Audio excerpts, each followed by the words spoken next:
Welcome to RoadSense Podcast, Break the Norm by Road Safety Network. This is where conversations lead to safer, inclusive roads for India's future. Our roads in India tell a story of how far we've come, from bullock carts to expressways, built one of the world's largest road networks connecting lives, dreams, and destinations. But every day along these roads walk tiny feet, children heading to school, to play, and to simply be. And yet, nearly 45 children lose their lives in road crashes every single day. Between 2011 and 2022, we lost close to 2 lakh young lives. That's 1 in 10 of all road crash deaths in the country. If the road to the future begins with children, are we making it safer for them? And yes, in this episode, we're talking about how we can make everyday journeys safer for children. I'm Priyanshi Jaiswal from SaveLIFE Foundation, your host for the show, and I'm part of the Road Safety Network, a collective of organizations working together to save lives and transform how India moves. And to talk on this, joining us today is Mr. Ranjit Gadhill. Ranjit serves as a program director at Parisar Pune, where he has been a driving force behind transformative road safety and sustainable mobility initiatives. His advocacy led to the formulation of Pune's pedestrian policy, comprehensive bicycle plan, and urban street design guidelines.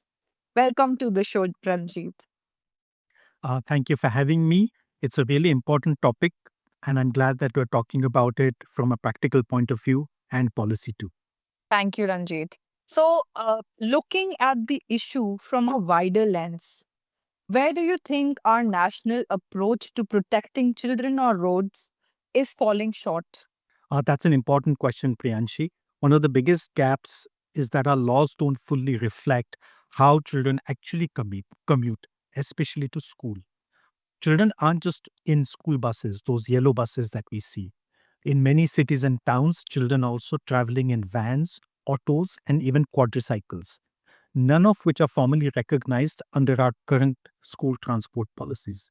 So, are you implying that we're not even officially tracking or regulating most of the vehicles that children are using on a daily basis? Exactly. Right now, there's no formal provision for registering of school transport services, drivers, or their vehicles with the local RTO. That's a key missing link.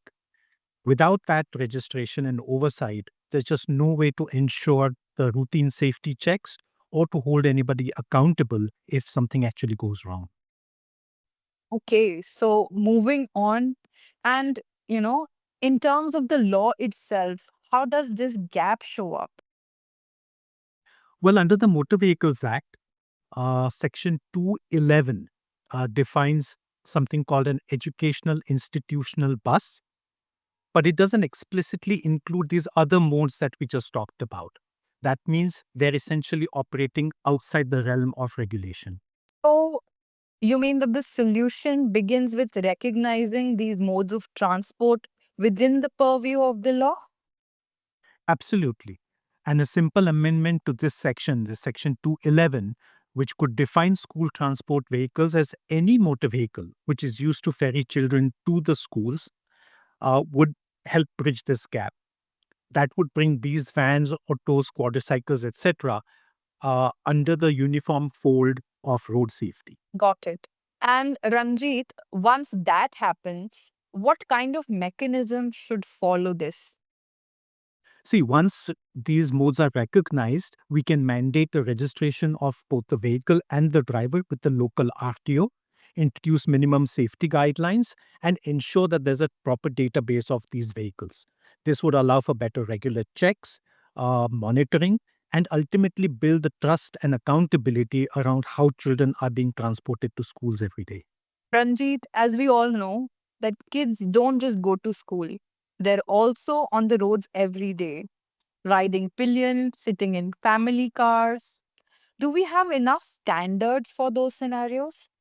That's a crucial point. Children are indeed traveling on every kind of vehicle, and we overlook this, from cars to motorcycles. And therefore, there is a need for consistent, enforceable standards that works across all these modes of transport. That's a powerful line. But tell us how the law needs to catch up. Sure, let's talk about seatbelts, for example. Right now, Section 194B of the same Motor Vehicles Act says that children under the age of 14 must either use a seatbelt or a child restraint system. But that or is part of the problem. It creates ambiguity. Parents and drivers aren't sure which one applies, the seatbelt or the child restraint system, and they might end up skipping both. So that weakens the enforcement and essentially leaves the children vulnerable. Also, CRS is meant for cars, not motorcycles. So for two-wheelers, child helmets should be made mandatory instead. In fact, the Central Motor Vehicle Rules of 2022 already say that for a child up to the age who's riding on a motorcycle, a helmet is mandatory. And it also specifies that the motorcycle should be traveling at speeds less than 40 kilometers per hour. That is why the Section 194B, for instance, needs to be updated. It should say that it TRS clearly applies to children under the age of 12 only in cars, not on motorcycles, and instead mandate helmets on two-wheelers, and also make sure that children under the age of 12 are not traveling in the front seat of a vehicle if that vehicle has two rows. Let's keep the discussion going. So, if there's one place where child safety really needs to start, it's around schools. Let's talk about safe school zones. What are your thoughts on that? Absolutely. Walking to school with friends or riding a bicycle, these are some of the joys of childhood that some of us have actually experienced. And in fact, in India, about 60% of the children walk to school. But their safety is everyone's, and therefore, actually, nobody's responsibility. There is simply no single agency that is accountable when it comes to children going to school. We need to change that by giving local bodies or school transport committees a clear mandate to coordinate across the various departments and to make school zones safer. That includes policy backing for child safe zones, walkable footpaths, and dedicated cycle lanes. Thank you, Ranjit. And um, how do we make that real beyond policy papers?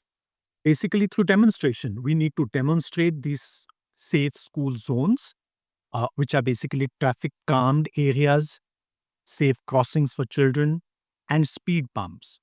Show that it works and then scale it. We simply cannot have kids walking to school risking their lives. And I believe this goes beyond cities. Are districts playing a role in this? Absolutely. District road safety committees must have road safety action plans that explicitly prioritize children and adolescents. That's where the change will embed locally, making it sustainable. These are really clear and doable steps. If we begin by making roads safer for children, we're really making them safer for everybody. Children are the most vulnerable and also the most visible measure for how safe our streets really are. If we get it right for them, we raise the bar for safety for every other road user.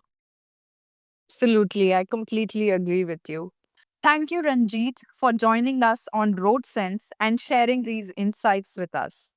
And to all our listeners, if this episode made you think, do like, comment, share, and subscribe to this podcast. Let's build a community and a culture of road safety, one conversation at a time. Thank you. In 2022 alone, overspeeding cost nearly 72% of road accident deaths in India. That's over 1.19 lakh lives lost just because someone was driving too fast.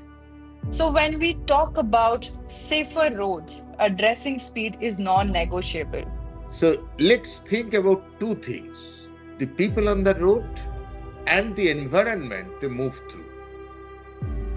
We are not just talking about the drivers, but remember we are talking about the overall road user, which includes school children, cyclists, elders, and they are all navigating roads that often cut through markets, hospitals, and residential areas.